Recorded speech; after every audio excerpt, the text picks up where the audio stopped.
अनाथ बेटा। रूपा और शेखर सरिता विहार में रहते हैं। वो अपनी जिंदगी में बेहद खुश होते हैं। दोनों का शौर्य नाम का एक बेटा भी होता है, जिस पर दोनों ही अपनी जान छिड़कते हैं। शेखर, अब तो आप शौर्य को अपनी गोद से नीचे उतार दीजिए, उसके सोने का टाइम हो रहा है। नहीं रूपा, इसे मेरे पास ही रहने दो प्लीज।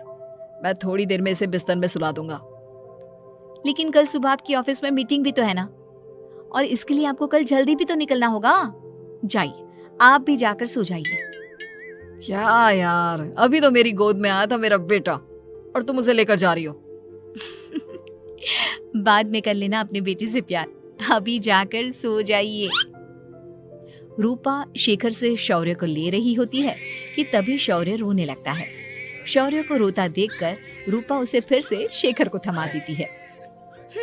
आपका बेटा ना एक नंबर का नौटंकी है, बिल्कुल आप पर गया है वो। साफ बोलो ना, तुम्हें जलन होती है हम दोनों बाप बेटे का प्यार देखकर।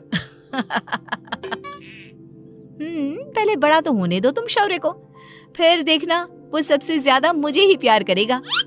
देखते हैं। ऐसे ही दिन बीतते चले जाते हैं और एक दिन कैंसर की बीमारी के चलते रूपा की मौत हो जाती है।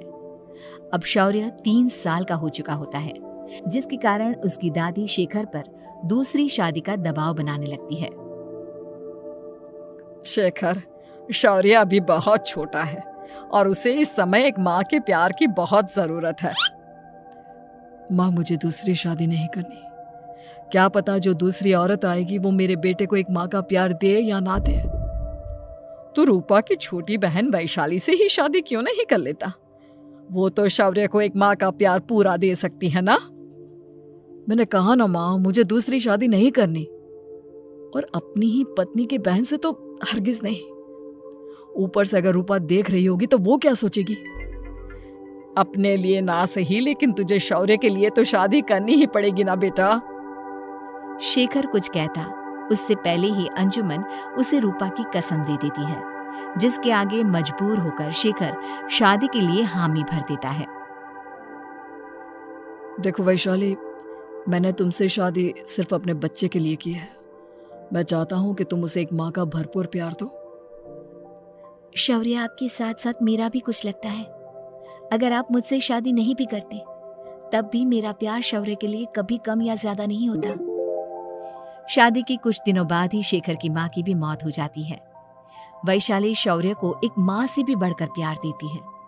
शौर्य को लेकर वैशाली का यूं निस्वार्थ प्यार देखकर शेखर को भी उससे प्यार हो जाता है और कुछ सालों बाद शेखर और वैशाली का भी लड़का हो जाता है। लेकिन इसके बाद वैशाली का शौर्य को लेकर बर्ताव बदलने लगता है। वैशाली, मैं देख रहा हूँ तुम आजकल शौर्य का जरा भी ध्यान नहीं रख रही हो। मुझे पता नहीं था कि आदित्य के होने के बाद तुम इतना बदल जाओगी। आदित्य मेरा अपना सगा खून है और शौर्य दीदी का, फिर मैं दोनों में अंतर कैसे नहीं करूं? माँ भले ही दोनों के अलग अलग है, लेकिन पिता तो एक है ना। अगर मुझे पहले पता होता कि तुम इतनी जल्दी बदल जाओगी तो मैं कभी तुमसे शादी ही नहीं करता। हाँ, तो किसने कहा था आपसे मुझसे शादी करने के लिए? मैं थोड़ी ना आई थी आपके पास, आपकी माँ ही आई थी मेरे घर आपका रिश्ता लेकर। वैशाली, मुझे तुमसे ऐसी उम्मीद नहीं थी। गुस्से में शेखर अपना पैर पटकता हुआ शौर्य को वहां से लेकर चला जाता है। पापा, मम्मा मुझसे प्यार क्यों नहीं करती? क्या मैं उनका सगा बेटा नहीं हूँ इसलिए मुझसे प्यार नहीं करती? मम्मा नहीं करती तो क्या हुआ बेटा, पापा तो करते हैं ना आपसे प्यार। कुछ दिनों के बाद, आज तुझे खाना पीना कुछ नहीं मिलेगा, चल चुपचाप से अपने रूम में जाकर सो जा। माँ, अब भाई को खाना क्यों नहीं दे रही हो? बेटा तू आराम से खाना खा, इस नालायक की चिंता मत कर। एक दिन खाना नहीं खाएगा तो मर नहीं जाएगा ये। अगर भैया नहीं खाएंगे तो मैं भी नहीं खाऊंगा। तू अपने भाई का भक्त क्यों बन रहा है? ये तेरा सौतेला भाई है, सगा नहीं जो तू लक्ष्मण बन रहा है। माँ, आपको इतना भी नहीं मालूम? श्री राम और लक्ष्मण सगे भाई नहीं थे। श्री राम माता कौशल्या और लक्ष्मण माता सुमित्रा की कोख से जन्मे थे। दोनों के सिर्फ पिता एक थे लेकिन माँ अलग थी। मुझे ज्यादा ज्ञान देने की जरूरत नहीं है। ये सतयुग और त्रेता युग नहीं है, समझे? आया बड़ा भाई का चमचा। इतना कहकर वैशाली वहां से चली जाती है, जिसके कुछ टाइम बाद शिखर वहां आता है और आदित्य उसे सारी बात बताता है। मुझे माफ कर दो शौर्य, तुम्हारी माँ के जाने के बाद मुझे दूसरी शादी का फैसला करना ही नहीं चाहिए था। अगर मैं दूसरी शादी नहीं करता तो शायद आज तुम्हारी ये हालत ना होती। नहीं पापा, अगर आप शादी नहीं करते तो मुझे आदित्य जैसा छोटा भाई कभी नहीं मिलता। थैंक यू मुझे इतना अच्छा भाई देने के लिए।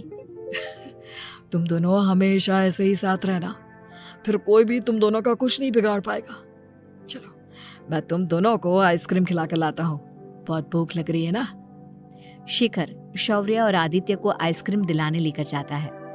वो दोनों को पार्क में खड़ा करके आइसक्रीम लेने जा ही रहा होता है, तभी तेज रफ्तार से आती हुई एक गाड़ी उसे कुचल देती है और उसी पल शेखर की मौत हो जाती है, जिसके बाद शौर्य की जिंदगी नर्क से भी बदतर हो जाती है। सुन रहे चिरकुट, इस घर के किसी भी सामान को मेरी मर्जी के बगैर हाथ मत लगाना। इन सब पर अब तेरा कोई हक नहीं है, समझा? ठीक है माँ, मैं आपकी इजाजत के बगैर किसी चीज को हाथ नहीं लगाऊंगा। चल जाकर अब पूरे घर की सफाई कर। महज 7 साल का शौर्य वैशाली के कहने पर अपने नन्हे नन्हे हाथों से पूरे घर की सफाई करने लगता है। ऐसे ही दिन बीतने लगते हैं, लेकिन मासी से माँ बनी वैशाली को उस मासूम से बच्चे पर जरा भी तरस नहीं आता। क्यों शौर्य, ये घर में इतनी गंदगी कैसे हो रही है? ढंग से सफाई नहीं की है क्या तूने? माँ मैंने तो अच्छे से सफाई की थी, लेकिन आदित्य बार बार इधर उधर चलकर गंदा कर देता है। अच्छा, खुद से एक काम ढंग से नहीं होता और अपनी गलतियों का जिम्मेदार मेरे बेटे को ठहराता है। इतना कहकर वैशाली बांस का डंडा उठाकर शौर्य को जोर जोर से मारने लगती है। तभी वहां वैशाली के मायके वाले भी आ जाते हैं और उसकी सारी करतूतें देख लेते हैं। माँ मैं ऐसा क्या करूं जिससे आप मुझे भी आदित्य के जितना प्यार करोगी? बोलिए ना माँ, मेरे क्या करने से आपके अंदर मेरे लिए ममता जागेगी? वैशाली शौर्य की एक नहीं सुनती, उसके ऊपर डंडे बरसाती जाती है। हद पार होते देख वैशाली की माँ उसका हाथ पकड़ती है और जोर से उसे थप्पड़ मारती है। यही सब करने के लिए तूने दामाद जी से शादी की थी? हमने सपने में भी तुझसे ऐसी हरकत की उम्मीद नहीं की थी। तू माँ नहीं, माँ के नाम पर एक धब्बा है। बस कीजिए माँ, आदित्य के इस दुनिया में आने से पहले मैंने इसे बहुत प्यार किया था, लेकिन अब जब मेरी खुद की औलाद है तो मैं किसी और के बच्चे से प्यार क्यों करूं? अरे नालायक औरत, जिसे तू किसी और का बच्चा कह रही है वो तेरी खुद की सगी बहन का बच्चा है। बहन है तो क्या हुआ, मेरे अपने बच्चे से बढ़कर तो नहीं हो सकता ना ये कभी। अगर यही बात थी तो तू हमें पहले बता देती, हम शौर्य को अपने साथ ले जाते। उसे इस तरह प्रताड़ित करने की क्या जरूरत थी? अगर आपको लेकर जाना है ना तो ले जाइए इसे, मैं नहीं रोकूंगी। नहीं माँ, मुझे कहीं नहीं जाना, मुझे आपके साथ ही रहना है। मैं तेरी कोई माँ बाबा नहीं हूँ, तेरी माँ मर चुकी है, समझा? अब निकल जा मेरे घर से। माँ आप बहुत गंदी हो, मुझे भी नहीं रहना आपके साथ, मैं भी भाई के साथ ही जाऊंगा। अरे तू क्यों जाएगा, तू तो मेरा सगा बेटा है, जाने दे इसे। हम यहाँ ऐश से रहेंगे, तुम्हारे पापा बहुत सारी जमीन जायदाद छोड़ गए हैं तुम्हारे लिए। नहीं माँ, मुझे भाई के साथ जाना है। आप अच्छी नहीं हो, आप बहुत बुरी हो, आप भाई को बहुत परेशान करती हो।